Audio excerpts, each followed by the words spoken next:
shir ballaaran oo muddooyinkii u dambeeyay ka socday degmada Beledhig oo loogu magac daray guul iyo go'aan ayaa si rasmi ah loo soo gunaanaday kaasi oo u socday beelaha degmada Beledhig kuna saabsan sidii ayaha mustaqbalka degmadani loo horumarin lahaa wafdi ballaaran oo hogaaminayo gudoomiyaha gobolka Togdheer qaybna ay ka yihiin maayirka degmada Burco iyo xildhibaanada dawladda hoose ayaa kala qayb galay munaasabadaasi oday Caawil Xaaji Aadan iyo xogayaha shirkaasi Cabdi Axmed Gaas ayaa kelmadda soo dhaweynta kadib ku dhawaaqay qodobada shirkan iyo ugu muhiimsan tahay qadiyada madax bannaanida Soomaaliland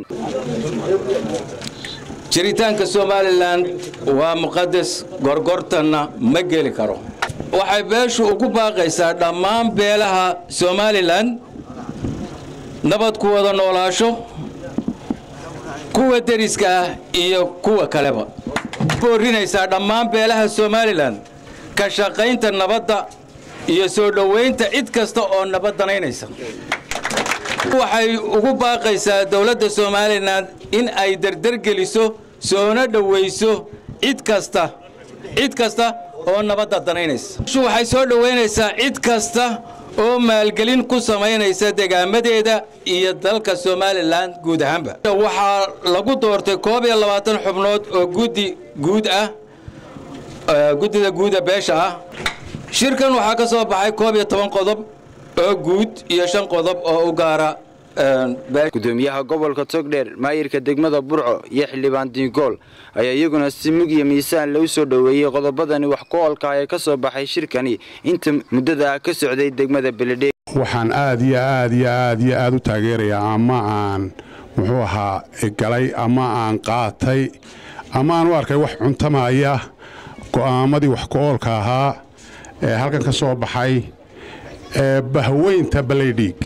ama bahweynta Sheekh Xasan Geelle ay halkan ka soo saareen shirkoogii muddada socday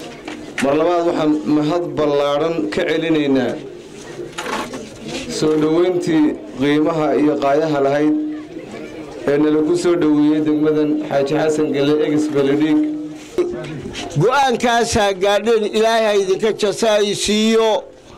kaas oo aynu ku dhaqanno yaa meel kasta haday kaasa ku dhaqan soo goyseen hadaynu ku dhaqanno kaasa guul boqor Maxamuud Cali Carab salaadiin waxgarad aqoon-yahano qurba joog iyo maayirka degmada Beledhig ayaa iyaguna si ballaaran u soo dhaweeyay shirkani guul iyo go'aan ay ku soo gabagaboway jawi degan iyo askarad ka habsaamay ee ku tala galay